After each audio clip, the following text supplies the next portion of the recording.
কিছু পাখিদের লক্ষ্য করি আমি, জীবন ভোর বাসা বানাতে থাকে। এখান থেকে ডাল কুড়িয়ে, ওখান থেকে পাতা কুড়িয়ে, সর্বদা এই কাজেই ব্যস্ত থাকে যাতে নিজের বাসা বানাতে পারে। আর এই কাজে এত মগ্ন থাকে যে নিজেদের ডানার অস্তিত্বের বিষয় সম্পূর্ণভাবে ভুলে যায়।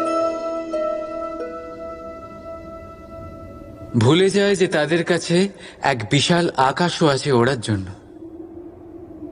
আর কোথাও এই জীবন বাসা বানাতে বানাতে ভস্ম হয়ে যায়।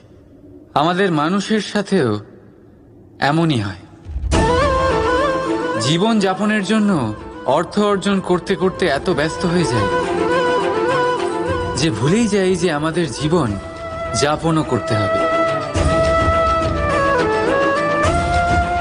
অর্থ